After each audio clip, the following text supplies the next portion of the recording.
You're watching from the shadow of a crumbling watchtower, the air thick with the metallic tang of blood and the acrid bite of smoke that clings to your throat like a lover's regret.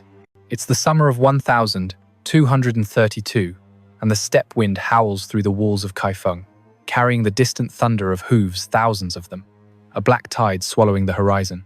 Your fingers, calloused from weaving silk threads finer than spider's breath, grip the rough stone until your nails split, drawing thin lines of warmth that trickle down your palm. Shouts pierce the chaos. Guttural Mongol commands mingling with the screams of your neighbors, the wet thud of arrows finding flesh, the splintering crack of gates giving way under battering rams, forged from the bones of fallen trees. Dust chokes the sky, turning midday to dusk, and in the haze, you see them shadowy figures on shaggy ponies, their lamella armor glinting like scales of some ancient serpent. Women like you, merchants' daughters and palace maids, are herded into the square below, their silk robes torn, hair unbound and whipping in the gale. The ground trembles as the riders circle, selecting, pointing with whips that snap like judgment. Your heart hammers against your ribs, tasting salt and fear on your tongue. They don't know yet that this is no mere sack. This is the beginning of a ledger where bodies become assets, and the sons of a dead Khan will tally lives not in deaths, but in births forced from the wreckage. Before we go further, I need to be transparent. What you're about to hear involves systematic sexual violence and exploitation, on a scale that defies easy comprehension. The forced enslavement of women as concubines, their bodies treated as vessels for an empire's expansion. These details are historically documented, drawn from primary sources like Ala ad-Din Ata-Malik Juvayni's History of the World Conqueror, written in the 1,260 seconds from eyewitness accounts of Mongol campaigns, The Secret History of the Mongols, an anonymous 13th century chronicle preserved in Mongolian script, Rashid al-Din's Compendium of Chronicles, compiled in the early 14th century under Ilkhanid patronage, and corroborated by archaeological evidence from mass graves in sites like Nishapur and genetic studies tracing lineages across Eurasia. But they are deeply disturbing, evoking traumas that echo in modern conflicts from Bosnia to Xinjiang. If this content risks your well-being, perhaps stirring personal shadows or overwhelming sensitivities, I completely understand if you step away now. Pause the video, close the tab. There's no shame in boundaries, only strength in honoring them. For those still here, I promise to handle this with the gravity it deserves, weaving restraint into every line.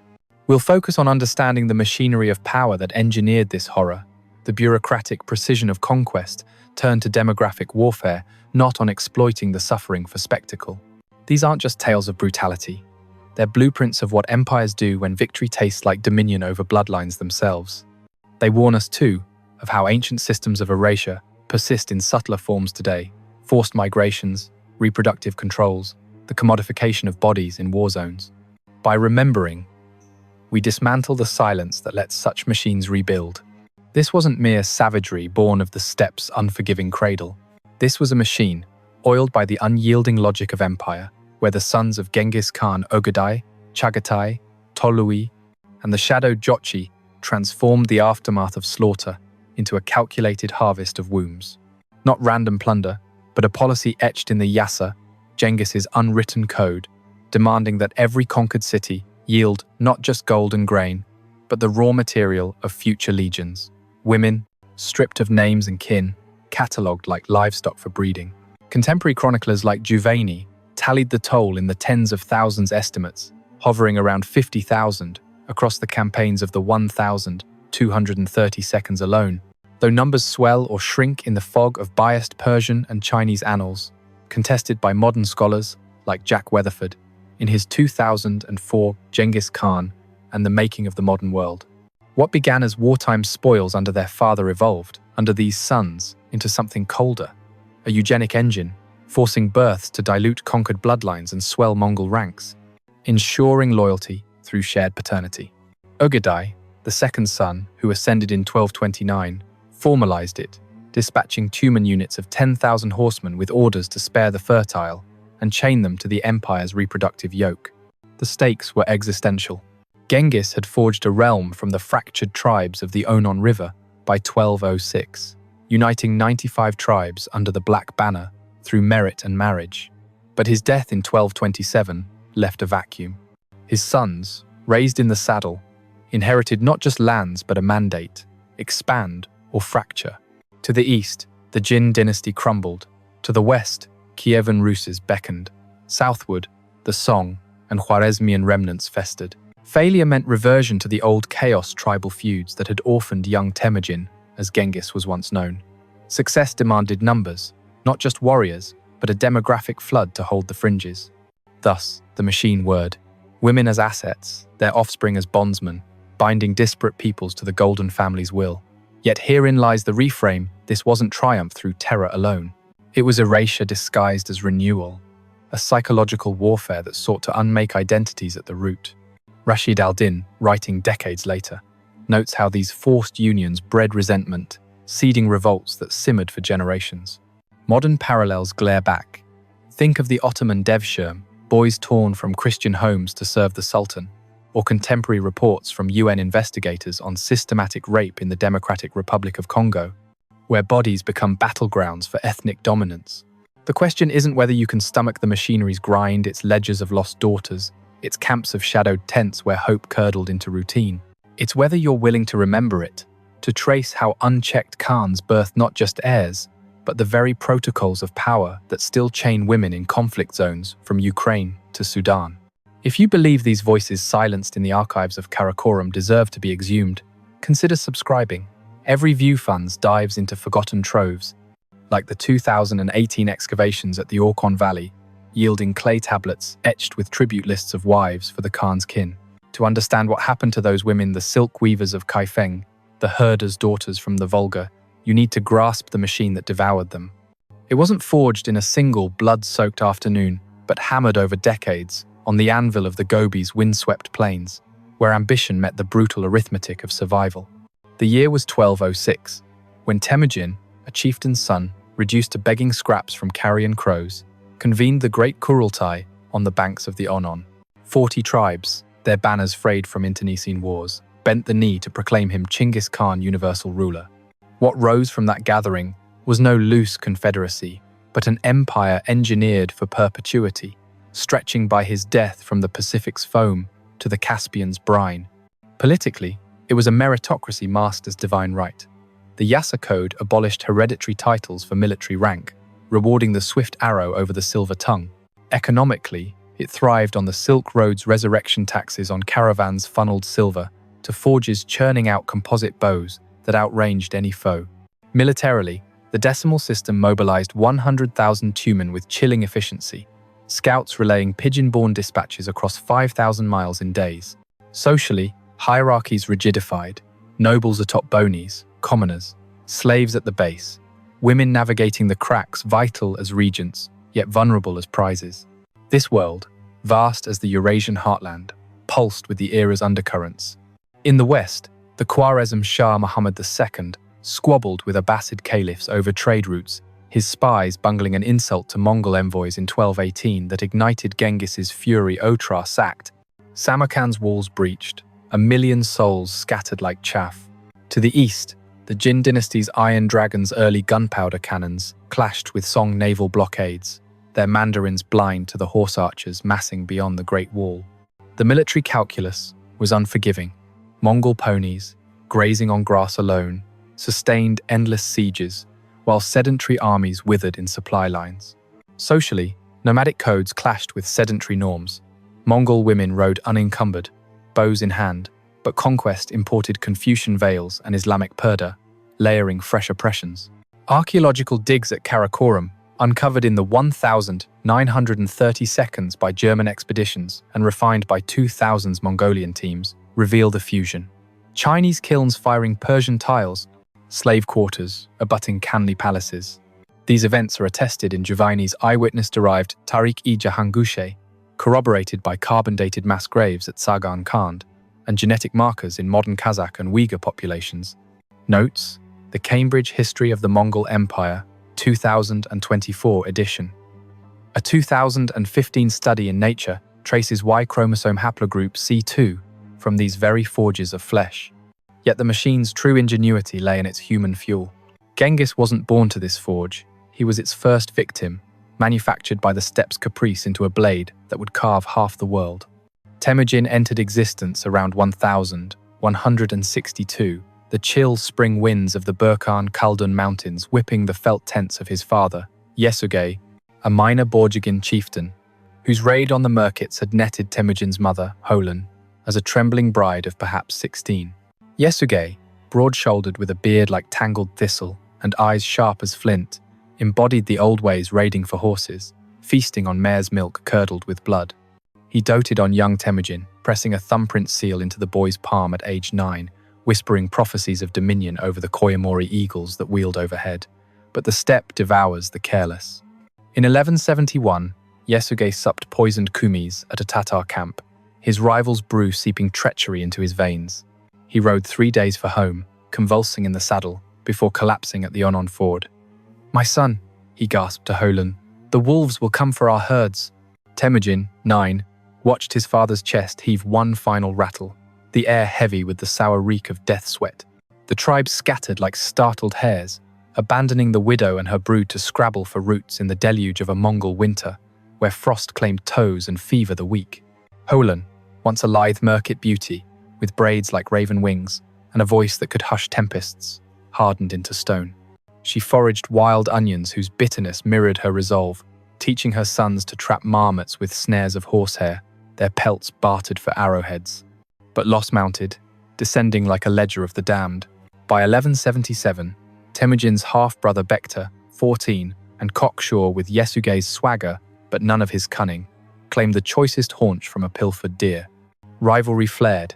Temujin and his full brother Kassar loosed arrows into Bekta's back as he fished the river bend, the water blooming red around his floating form. Holan wailed into the night, her curses etching guilt into Temujin's marrow. "You have spilled the blood of our hearth," but survival trumped sentiment. She remarried Mung Khan of the Kiat, a Dor widower whose gruff commands chafed like ill-fitted boots, yet provided meager shelter. Temujin's bride Berte, betrothed at 9 and wed at 16 in 1178, vanished soon after into Merkit hands. Her abduction, a retaliatory snatch that left Temujin pacing the dunes, his fists raw against rock. Rescued after months through allied raids, Berte's belly swelling with their first son, Jochi, whose paternity whispers haunted the yurts. Temujin tasted the empire's foundational wound, the body as battleground. The family tally dwindled further. Temujin's youngest brother Temug, the runt with a stutter that twisted words like wind-warped pines, survived by clinging to shadows. But Kassar, the hot-tempered archer whose laugh boomed like thunder over the steppes, fell in a 1203 skirmish against the Naimans, his throat slit mid-charge, blood soaking the yellow grass. Hoelan outlived them all, her frame shrunken to brittle reeds, eyes milky with cataracts, until 1210, when grief for a lost daughter, Chechaigan, seized in a tribal feud and vanished into oblivion, felled her in her sleep. Temujin, now Genghis, knelt by her pallet in the imperial camp, the scent of fermented arag mingling with her fading breath, and wept not for the mother, but for the boy who had once warmed his hands at her fire. There never was a better survivor nor a worse father, Juvayni might have amended, adapting the Roman quip for this Khan who sired sons like arrows in a quiver, yet loosed them into a world of his own making. Those sons Jochi, Chagatai, Ögedei, Tolui were no mere heirs, they were prototypes, forged in the crucible of their father's ascent. Jochi, the eldest, born 1182 amid Berte's captivity, carried the Merkit taint in his broad features and restless spirit, a horseman whose loyalty frayed like tent ropes in gale. Chagatai, 1183, mirrored Genghis's orthodoxy, his beard a thicket of conviction, enforcing the Yassa with a jurist's zeal that bordered on zealotry. Ögedei, 1186, the diplomat's son with a palate for wine and a mind for maps, drank deeply of the world's ferment, his easy charm masking the engineer's precision. Tolui, youngest at 1193, inherited the warrior's fire, slight of build but unyielding, his charges breaking lines like floodwaters. Raised in the imperial Ordu, the mobile court of 40,000 souls, they learned not lullabies but logistics. How to tally herds by ear, decode falcon cries for omens, bind wounds with willow bark, while reciting genealogies back to the grey wolf, Bert's myth. Genghis drilled them in the art of the machine. Conquer by dividing, hold by multiplying. Psychological stages marked their growth, innocence shattered by the 1202 Tatar massacre, where boys watched fathers flayed. Adolescence tempered in the 1211 Jin campaigns, arrows whistling past unhelmed brows. Manhood sealed in 1220 at the Indus, where Jochi's defiance over loot foreshadowed fractures. And then everything changed. The 18th of August, 1227, in the dusty folds of the Altai foothills, during the siege of Western Shia, Genghis, 65 and racked by fever from a fall in the saddle, summoned his sons to his deathbed yurt. The air hung heavy with incense of sandalwood and the musk of dying flesh, physicians hovering like crows. "The sky has betrayed me," he rasped, his voice a gravel whisper, "but you will be its thunder." Ögedei, cradling the Khan's head, felt the weight transfer not of crown, but of the Yassa's iron clauses: expand the bloodline or perish. As the funeral cortege thundered west, slaves trampled the earth to erase tracks. Yoshi's eyes narrowed on the horizon, already plotting his ulus in the distant steppes. The machine, paused for mourning, resumed with a son's hand on the reins. What followed wasn't filial piety. It was amplification, the harvest of wombs to feed the beast their father had unchained. What I'm about to describe isn't random pillage, the fevered excess of horsemen drunk on victory. It's a system, 5 deliberate phases under the sun's command, each calibrated to dismantle not just cities, but the very weave of lineage and land. Ögedei, enthroned in 1229 at the Kurultai on the Onon, decreed it explicit. From every Tumen, 1 in 10 women of childbearing years, to the Ordu, their seed to root our eternal grass. Chagatai enforced it in the west, Tolui in the east, Jochi's shadow lingering in the north. Estimates from Juvayni and Persian viziers cluster around 50,000 across these acts. Though Weatherford cautions the figure as rhetorical flourish in chronicles, swollen with grief, each phase targeting a different fracture in the human edifice: family, faith, fertility, future, and finally, the facade of fidelity. First came the reclamation of the Jin heartlands, a grinding resumption of Genghin's unfinished war. It was the autumn of 1232, leaves turning the yellow river's banks to veins of rust, the air crisp with the promise of frost that would soon lock the waterways in ice. Kaifeng, the Jin capital, sprawled like a jeweled tortoise under siege, its moats swollen from summer rains, walls patrolled by 100,000 spearmen in quilted gambesons dyed imperial scarlet. Ögedei himself rode at the van, his fur-trimmed deal rippling over a frame softened by Karakoram's feasts, flanked by Chagatai's Noyan commanders, whose lamella plates clanked like judgments. Political winds howled. The Song to the south licked their chops at Jin weakness, while Tibetan lamas dispatched envoys bearing white scarves of submission. Amid the camp's din forges hammering trebuchet arms, shamans chanting over mare's milk libations, the Khan inspected his assets, the ledger unrolled on a yak hide table, inked tallies of grain and girls. Enter Li Mei, 23, a lacquer artist's daughter from the artisan quarter, her hands stained eternal crimson from phoenix motifs on palace screens. Before the storm, she had bartered smiles with apprentices in the tea houses, dreaming of a match to a minor official, her laughter light as jasmine petals on the breeze. That dawn, as catapults hurled naphtha pots that bloomed black fire over the ramparts, May clutched her loom in the family courtyard, her mother murmuring Zazen prayers to the ancestors. The gate splintered under Mongol rams' logs bound with ox sinew, swung by chains that groaned like damned souls. Horsemen poured in, their sabers curved sickles reaping screams, the cobblestones slick with the haste of flight.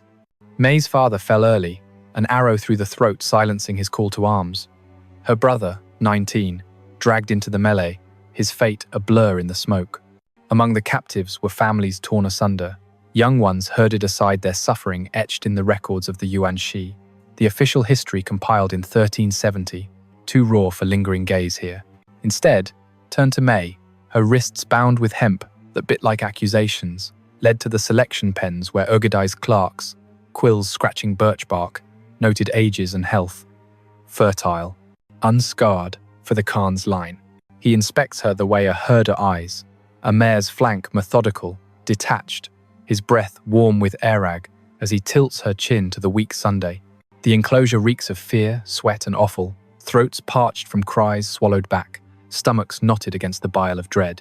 Tension coils, a nod to the guards, and she is led away to a tent ringed by felt screens, the flap falling with a finality like a tomb seal. The act itself vanishes into shadow, unchronicled in the annals that tally only outcomes Juvayni's terse given to the nobles for increase. When they bring her back at dusk, she stumbles, her gaze adrift in a sea of vacancy, the silk of her kipao rent like discarded dreams. Yet in that hollow stare flickers defiance. She hums a fragment of a Tang poem under her breath, words tasting like ash, but unbroken. Resistance, small as a splinter under nail, persists. This wasn't about Ögedei's appetites, fleeting as steppe squalls.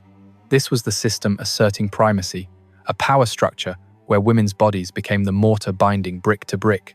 The Yassa clause on captives codified by Chagatai in his Ulus codes, preserved in fragments quoted by Rashid al-Din mandated distribution. 1/5 to the Khan, the rest to Tumen captains. Their offspring raised as Niru units loyal to the Golden Family. It revealed the empire's fragility, vast territories, sparse nomads, only 700,000 Mongols by 1230 estimates in the Cambridge history, demanding dilution of subject peoples through paternal claim. Broader patterns emerge, levirate customs, where widows wed brothers to preserve herds, scaled to imperial grotesquerie. Modern parallels sting the Yazidi women's enslavement by ISIS in 2014, catalogued in UN reports as reproductive genocide, echoing this machinery's blueprint. Scholars debate intent. Weatherford sees strategic genius, a demographic Silk Road populating fringes. Feminist historians like Roxanne Panchasi, in 2019's Journal of Medieval History term, it gendered erasure, unmaking matrilines to forge patrilineal chains. Long-term, it scarred societies. Han Chinese lineages fractured, Persian elites intermarried into oblivion, birthing a mongrel resilience that outlasted the Khans. They didn't seek martyrs, those inspire ballads of revolt sung around campfires. They wanted ghosts, women whose children whispered father in the tongue of conquerors, unraveling the social fabric thread by thread. In Kaifeng's fall, 20,000 women, tallied by Song refugees' scrolls, now spectral footnotes. The machine ground on, indifferent to the poetry silenced in vacant eyes. But Ögedei wasn't sated with the yellow river's yield. The machine demanded fuel from saltier seas. What happened next reveals the pivot eastward, where the suns turned from consolidation to coastal ambition, the Korean peninsula's mist-shrouded hills calling like a siren's lure. It was the spring of 1231, cherry blossoms carpeting the Yalu's banks in pink drifts, the air soft with the salt spray of the Bohai Gulf, and the faint rot of tidal flats where herons stalked minnows. Goryeo King Gojong, ensconced in Kaesong's cedar palaces, had rebuffed tribute envoys with silk-wrapped insults. His Hwarang warriors, youths drilled in the spear dances of Tachyon parading in lacquered armor, chased with mother-of-pearl. Tolui, the youngest son, led the van at 28, his slight frame belying a ferocity honed in the Altai hunts. His deal plain, but for the jade seal of regency. Political tempests brewed. The Jin's collapse left Goryeo exposed. Japanese pirates raiding from Tsushima, while Buddhist monks in mountain Siwon academies penned sutras, decrying the northern barbarians as Hangui demons. In the advance camp, sprawled across willow groves, the clamor rose, Korean interpreters haggling over rice levies, farriers shoeing ponies with nails bent from captured blades, the low moan of bamboo flutes, warding off river spirits. Among the first ensnared was Kim Soyeon, 27, a potter's widow from Anju's riverside kilns, her palms etched with the ghosts of celadon glazes that once fetched silver in Seoul's markets. Before the hooves darkened her horizon, she had mended nets for fishermen, husbands lost to storms, her evenings filled with tales of fox spirits spun for neighborhood children, her laughter a ripple on the hand's slow current. That equinox, as Mongol catapults Huai trebuchets, hurling 100 kati stones, shattered Pyongyang's gates, Soyeon fled her workshop, clay dust caking her hanbok's hem, her sister trailing with a swaddled niece. The assault unfolded in waves, outriders torching thatch villages, their comps bows loosing whistling death, infantry in iron scale hacking through bamboo barricades, The clash ringing like temple bells cracked in fury. Families splintered in the melee. The young herded to auxiliary camps, their ordeals noted in Goryo's Goryosa Annals of 1451. Agonies too profound for dissection here. Redirect to Soyon, her queue unbound, prodded into the tally lines where Tolui's scribes, using ink mixed from gallnuts, inscribed, broad-hipped, skilled hands for the Ulu's breeders. Tolui circles the pen, his gaze clinical as a smith assaying ore, the wind carrying the brine tang of her fear-mingled sweat. The yard hums with subdued terror, lips cracked from withheld water, bellies growling against the press of bodies, the distant wail of conch horns signalling the king's flight. Build the coil, a gesture to his temnik, and she is drawn aside to a pavilion of oiled silk, its flaps whispering closure like a vow unspoken. The violation elides into the chronicle's ellipsis, Rashid al-Din's vague assign to the houses of increase for the Khan's blood. Dawn returns her, legs buckling on the dew-slick grass, her eyes fixed on a horizon that no longer holds home.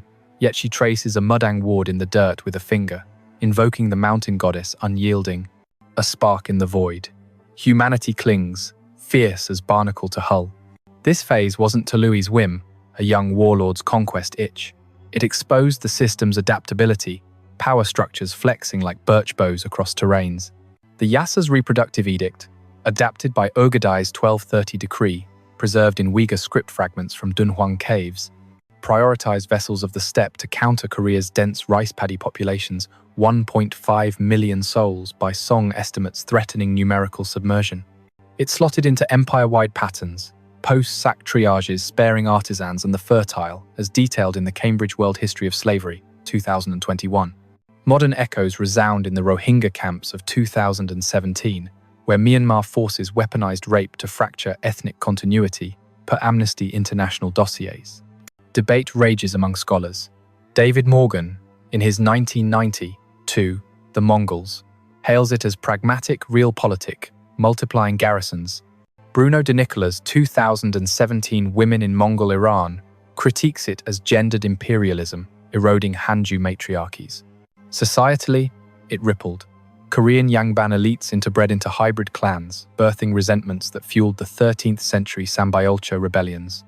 No martyrs here, but Spectre's offspring taught to bow east to Karakoram, unraveling the Confucian tapestries of filial piety. In Goryo's submission, 10,000 women per the Goryosa now echoes in DNA traces of haplogroup C in Seoul's suburbs, the machine's legacy, a quiet invasion. While Tolui bound the east in chains of silk and sinew, the machine's gears ground westward, toward the frozen rivers where Slavic bells tolled like warnings unheeded. On the third front, the suns unleashed on Kievan Rus, a mosaic of wooden Kremlins splintering under winter's white shroud. It was December 1237. The Volga's surface a hammered steel plate under skies, bruised purple by endless night.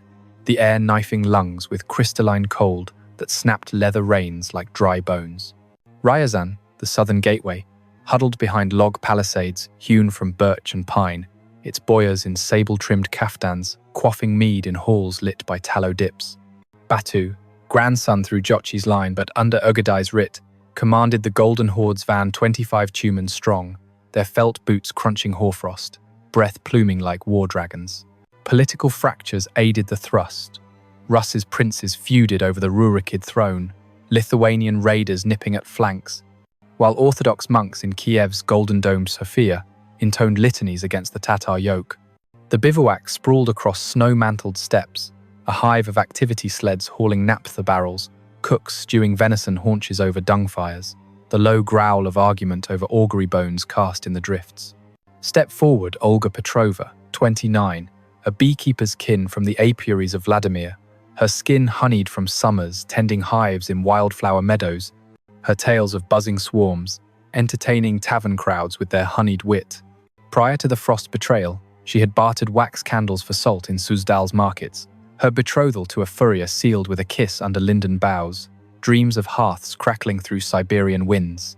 That solstice eve, as Mongol Mangudai scouts fired the outlying Gorodisha settlements aflame, their thatch roofs belching pillars of sooty defiance, Petrova bundled her loom's wool scraps, her aged father hobbling behind, with a staff carved like a saint's crook. The breach came swift, Siege engines, dragged on sledges from the Don, hurled Greek fire that melted snow to steam veils, warriors in wolf pelt cloaks surging through breaches, axes biting timber with wet thunks. Kinships shattered in the flurry, the tender age shuttled to holding pens their tribulations inscribed in the Laurentian Codex of 1377, wounds too jagged for probe. Pivot to Petrova, her kokoshnik headdress askew, roped into the census corral where Batu's Tatar clerks, using Cyrillic tallies on vellum, marked strong loins, healer's touch, for horde increase. Batu surveys her amid the throng, his Tatar braids frosted, eyes appraising like a trader at Novgorod's fur fairs, the chill wind whipping cords that bind wrists raw. The pen pulses with muffled anguish, tongues swollen from bitten-back pleas, guts twisting on empty, the far clamour of sleigh bells hauling the wounded. Tension mounts, a flick of his gauntleted hand, and attendants escort her to a fur-draped sleigh tent, its entrance swallowing light like a grave's maw. The intrusion dissolves into archival haze, the Novgorod Chronicles elliptical taken for the Khan's pleasure and progeny. Twilight yields her return, staggering through drifts, her former silhouette against auroral flickers, gaze lost to infinities beyond the taiga, yet she murmurs a melitva to the Virgin, lips moving in silent rhythm, spirit unquenched, like embers under snow. Tenacity endures, a bee's sting in the bear's paw. This wasn't Batu's barbarism run wild, a nomad's winter lust. It laid bare the system's reach, power architectures extending tendrils into frozen veins. Ögedei's 1,235 edict, echoed in Persian dispatches, quoted by Juvayni, allocated Rus's wombs to the Western Ulus to counter Slavic multitudes, some 7 million by Byzantine tallies, threatening horde dilution. It meshed with overarching designs, post-battle sorts favouring the Hail, as per the secret history's triage tales. Contemporary resonances jar the 1,992 Bosnian rape camps, documented in ICTY tribunals, mirroring this as ethnic engineering. Historians spar. Timothy May's 2018, The Mongol Art of War, posits logistical necessity, bulking garrisons. Patricia Crone's earlier essays decry cultural imperialism, dissolving Druzhina bonds. Impacts lingered. Rus's boyar lines Mongolized, birthing the Muscovite autocracy's hybrid vigor, yet fueling the 1,380 Kulikovo resentment. Ghosts, not icons, the children schooled in Tamga brands over crosses, fraying the orthodox weave. Ryazan's 30,000 vanished per chronicle hyperbole, their echoes in Volga Tatar genomes, the machine's cold forge unrelenting. On the fourth day of the machine's westward churn, the suns veered south into the cradle of faiths, where minarets pierce the Iranian plateau like accusations to heaven. It was the monsoon of 1,238. The Zagros Mountains cloaked in thunderheads that wept rivers of mud, the air sodden with jasmine rot and the sharp ozone of lightning-splitting date palms. Isfahan, the Saljuk gem, gleamed with turquoise tiles on madrasa domes, its bazaars fragrant with saffron and rosewater under arches veined in lapis. Chagatai, now 45 and gaunt as a jurist's scroll, directed from a hilltop Urdu, his cub, felt hat, shadowing a face, etched by sun and statute. His Ulus captains in Chaharena breastplates, debating fatwas over pilaf bowls. Geopolitics swirled. Abbasid Baghdad intrigued with spies. Delhi Sultanate envoys bartered elephants for safe passage, while Sufi dervishes whirled in Kankar courts, their zikr chants drowning the rumble of approaching dust clouds. The encampment hugged wadis, a babble of tongues, Uyghur accountants, balancing Tamga tolls on abacus beads, camel drivers cursing sandstorms, the sizzle of skewered lamb over tamarisk fires. From this tumult emerged Fatima al-Hariri, 31, a scribe's spouse from the scriptorium alleys, her fingers inked with the flourish of Naskh calligraphy that illuminated Quran folios for the Friday Imam. Ere the deluge, she haggled vellum in the hammam vapors, reciting Rumi verses to her daughters by lamplight, her mirth a melody over cardamom tea. That lashing rain, as Chagatai's Bulag pioneers dammed the Zayande Rud for flood sieges, waters rising like divine wrath, al-Hariri shielded her ledgers in a clay-sealed chest, her husband rallying the Ghazi with cries of Allahu Akbar. The inundation breached the walls, Mongols poling rafts over the torrent, their lances thrusting like vengeful reeds through the froth. Households dissolved in the current, The immature swept to peripheral holds their plights chronicled in Ibn al-Athir's 1231 Al-Kamil, scars too deep for dwelling. Center on al-Hariri, her chador sodden and clinging, funnel to the muster yard where Chagatai's mullahs, blending Sharia with Yassa, docketed, lettered, lithe, for jurist propagation. Chagatai paces the slick enclosure, his step measured as a mufti's fatwa, scent of attar clashing with the Maya's funk, appraising her form as one might a disputed hadith, probing, unyielding. The yard throbs with stifled dread palates dry as parchment scrolls, innards clenching against nausea, thunder masking the hitch of breaths. Escalate the strain, a summons to his entourage, and she is conveyed to a domed pavilion, ringed by prayer rugs. The door's latch clicking like a verse's final cuff. The desecration fades to footnote. Juvayni's circumspect allotted to the faithful for the Ummah's growth. Vespers deliver her, weaving unsteadily through puddles. Her aura dimmed to twilight haze, yet she recites Surah al-Baqarah sotto voce, verses a bulwark against the flood. Fortitude holds, a reed bending, but not breaking. This wasn't Chagatai's orthodoxy twisted to license. It unmasked the system's syncretism, power lattices, absorbing faiths to fortify. His 1,236 Yassa addendum, cited in Rashid al-Din's Compendium, integrated zakat tributes with concubine quotas, targeting Persia's 5 million to Islamize the steppe. It aligned with empire motifs, selective culls, post, route, per Eurasian slavery, 2016.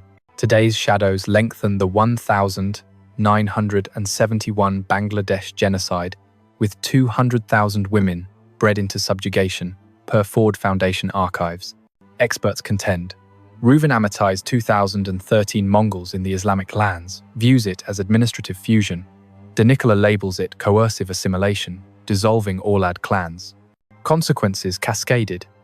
Ilkhanid Persia Mongolized, Sufi orders incorporating shaman rites, yet igniting the 1,258 Baghdad backlash.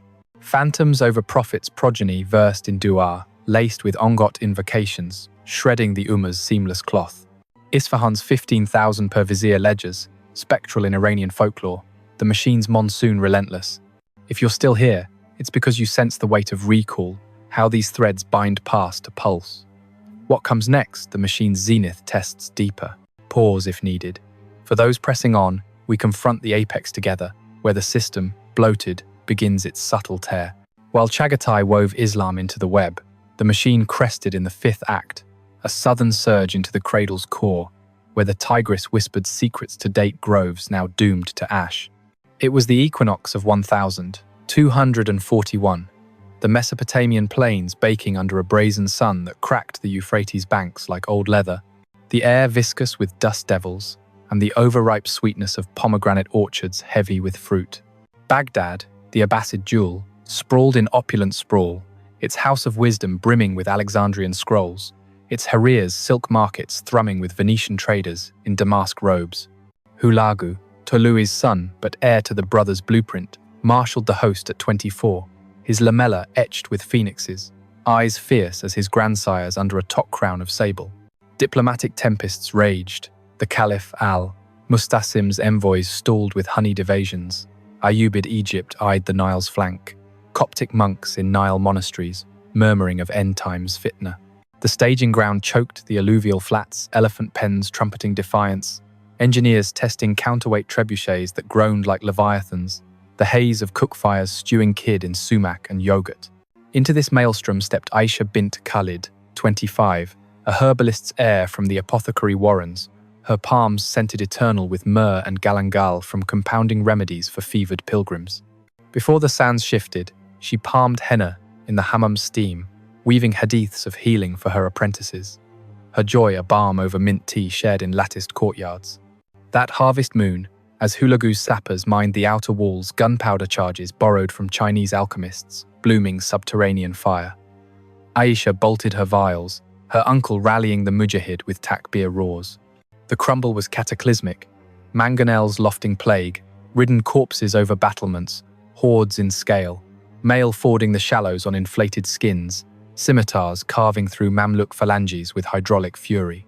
Lineages liquefied in the root, the nascent shuttle to outer yards, their torments tallied in Ibn al-Tiktaka's 1302 al-Fakhri, gashes too grievous for grays.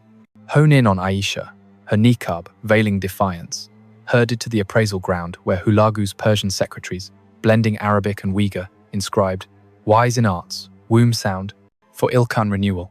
Hulagu traverses the throng, his stride imperial as a Shah's durbar, aura of horse leather and attar clashing with the throng's acrid pallor, gauging her as a collector might a rare fustat intrigued, possessive. The field vibrates with pent terror gums galled from unspoken supplications, viscera roiling on with held dates, the Nile's murmur mocking the hush. Heighten the vice, a command to his emir, and she is ushered to a riverside marquee canopied in brocade, the Tigris lapping its final lullaby. The outrage blurs to historiographic void, the compendium's laconic distributed for the dynasty's vigor. Nocturne restores her, faltering on the riverbank, her essence ebbed to lunar pallor, yet she crushes a sprig of rue between fingers, inhaling its bitter ward, soul, a stubborn root in parched soil. Resilience roots, an herb defying blight. This wasn't Hulagu's hubris, a prince's harvest fever. It unveiled the system's hub, power monoliths converging in the Fertile Crescent. Tolui's 1,240 missive, relayed in Juvayni's pages, quantified Abbasid vessels for the southern fold, countering 10 million Arabs with ceded loyalty. It crowned the pattern, harvest protocols post-victory, as in the secret history's archetypes. Present-day spectres loom the 2023 Sudan paramilitary comfort stations, per Human Rights Watch, aping this as factional fortification. Academia wrestles. Amitai, price is 1,995, Mongols and Mamluks, deems it empire consolidation. Sugiyama Masaaki's 2014 works flag cultural hegemony, effacing Beit-al, mal-treasuries. Ramifications radiated, Mamluk Egypt rose from the rubble, Abbasid diaspora Mongolizing Anatolia, yet sparking the 1,260 Ain Jalut riposte. Wraiths over wonders the airs chanting Adan with throat-singing inflections, disintegrating the caliphate's mosaic. Baghdad's 40,000 by caliphal rolls, phantoms in Iraqi epics, the machine at apogee, yet creaking. While Ögedei orchestrated this symphony of subjugation from his Karakoram throne, he made one crucial error. The machine, voracious, consumed its stewards. In the summer of 1241, as couriers bore tallies of the Rus's harvest, 30,000 souls ledgered.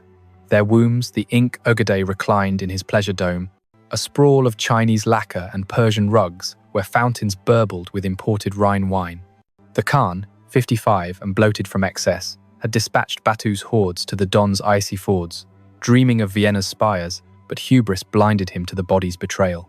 His physicians, a coterie of Nestorian Christians and Taoist alchemists, dosed him with mercury elixirs meant to prolong vigor, their vials glinting like false stars. Jochi's death in 1227 had rankled, whispers of illegitimacy festering. Chagatai's zeal clashed with Tolui's fire. Now, Ögedei's indulgence feasts, where 500 virgins danced, their silks, a blur of coerced grace, eroded the frame that once bent bows. The conspirators were kin, bound by blood, yet frayed by ambition. Sorgatani, Tolui's shrewd widow, a Nestorian Karaite whose mind mapped alliances like step trails. Her sons Munka and Kublai, 20-something tigers chafing at uncle's shadows, and the Ordu's shamanic elders, murmuring of omens in eagle entrails that foretold a Khan's fall. Motivations coiled deep. Sorgatani saw Ögedei's laxity, the Yassa flouted, Tumen captains skimming concubine quotas for private harems threatening the golden family's core. Munke, battle-scarred from Korean fringes, burned for the throne's unyielding grip, his letters to Kublai decrying the wine that drowns the wolf's cunning. The plot unfolded in whispers across the Orkhon valley, coded missives on birch bark, disguised as tribute lists, coordinating with Batu's horde paused at the Carpathians. By autumn, as leaves gilded the Kenti, the dose turned lethal arsenic folded into his airag, tasteless as regret. Ögedei convulsed in his silks, froth bubbling from lips cracked like the goby, his final rasp a curse on the sons who forget the father's thunder. He aimed his excesses at the wrong vein, the imperial bloodstream itself. Present tense grips the chamber. Ögedei's eyes bulge, veins mapping blue rivers under parchment skin, Sorgatani's shadow at the threshold, her hand steady on the doorpost. The physicians scatter like rats from a sinking galley. Munke's blade short, curved, quenched in the Onon's chill enters swift between ribs, a punctuation to the gasp. Ögedei perishes, breath halting in a rattle that echoes to the rafters, his body shrouded in white felt before dawn, trampled earth erasing the pyre's scar. Brief, as a falcon's stoop, the end. Aftermath erupted like Stepifia. Sorgatani seized the regency, her web snaring the Kurultai in 1246 to crown Munka, but not without purge. Chagatai's faction, 200 Noyan strong, executed in Karakoram's pits. Their blood, the libation for unity. Power cascaded to Tolui's line, Kublai claiming the east, Hulagu the Ilkhanate, Batu's golden horde brooding on the Volga. Chaos immediate, Tumen desertions, Rus's principalities clawing autonomy under Alexander Nevsky's ice-laced spears, the concubine camps fracturing as guards looted their charges for ransom. Baghdad's harvest rotted untended, women fleeing to Ayyubid's shadows, their ledgers ash in the 1258 sack Hulagu would avenge. This is what transpires when the machine fractures it devours indiscriminately, gears grinding stewards to dust. Yet the system endured. Monka's 1,251 reforms, tightening the Yassa's reproductive clauses, birthing the Yuan's serried ranks. The Sun's era, believing flesh could be forged without backlash, the harvest reaping thorns in the sheaves.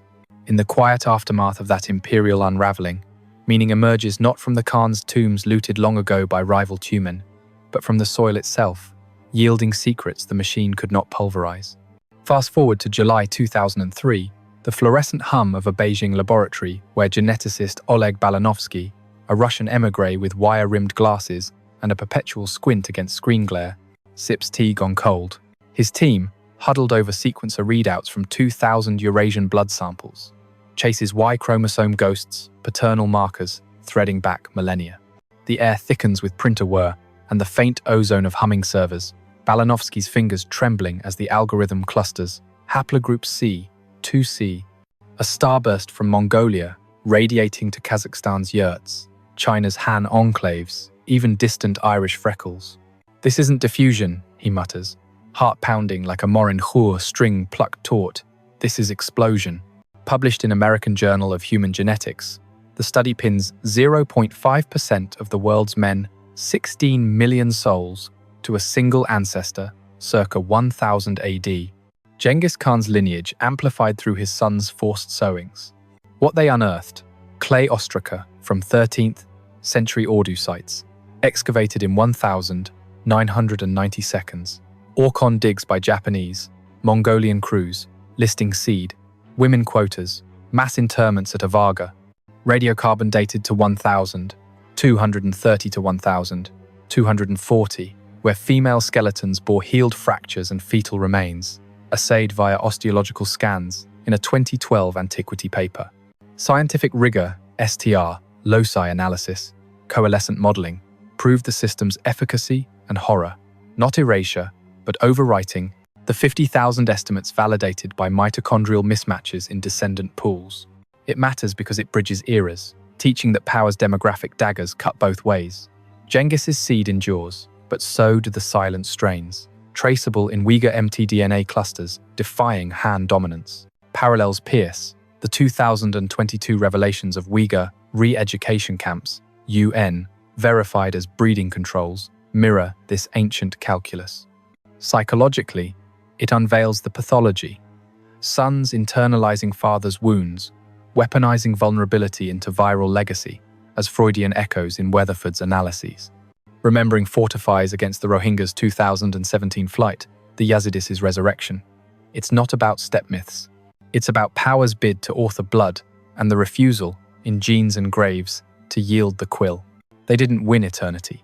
600 years the empire spanned, but couldn't expunge the 50,000 marks etched in nucleotides and unbowed prayers. Think on that. Victory redefined not in thrones, but in the stubborn pulse of what endures. Those women, Li Mei, with her lacquered dreams, Kim So-yeon and her river wards, Olga Petrova's honeyed hums, Fatima al-Hariri's inked invocations, Aisha bint Khalid's herbal defiance were meant to dissolve, their essences distilled into the machine's fuel, births tallied like tribute grain to vanish their names into the Khan's endless progeny. That was the blueprint, cold as a steppe dawn, bodies as bellows, fanning the empire's flame until spent. But they didn't dissolve. They're still here, in the unburnt scrolls of the Yuan-Shi, gathering dust in Taipei's Academia Sinica vaults, in the frost-cracked codices of Novgorod, pored over by Slavic scholars under LED lamps, in the DNA spools of Balanovsky's sequences, threading through veins from Ulaanbaatar to the Volga's bends, in the archaeological strata of Tsagaan-Khand, where Picts unearth femur, flutes carved in captivity, their notes a silent requiem. And now they're here with you, in the glow of this screen, the weight of these words pressing like a hand on your shoulder, because you chose immersion over evasion, reflection over recoil. You refuse to let their hush be the coder, turning witness to their warden. You're not just a reader, adrift in digital ether, you're a sentinel, a link in the chain they forge from splintered looms and whispered sutras. Being a witness demands more than absorption. It exacts action, a quiet vow to query the ledgers of our age. Why do these stories pierce? Because they mirror the shadows we cast today, the migrant caravans at razor-wire borders, the comfort women plaques in Seoul's parks, the refugee testimonies from Aleppo's ruins. We owe the past not pity, but precision, to name the mice and Fatimas in footnotes of policy briefs, to fund the digs that defy erasure, to teach our young that empires built on wombs crumble under the weight of remembered names. These narratives aren't relics, they're radars, pinging the fault lines where power still hungers for harvest. In honoring them, we humanize the machinery, stripping its myth of inevitability. We become the resistance they could not voice, ensuring the next sack finds voices amplified, not archived. If this tale stirred something a chill kinship, a spark of outrage, a thread of wonder at endurance, leave a comment below. What line lingered? Which system's echo haunted you most? Pose your queries, let's unravel together, for in dialogue, we fortify the archive against amnesia. If you hold that voices like theirs meant for the ledger's shadow merit the light, subscribe. Not for spectacle, but for the silences yet to shatter, the untranslated annals in Samarkand basements, the oral epics fading in Kazakh halls, the genetic maps redrawing forgotten migrations. For every story engineered to vanish, but refusing the void,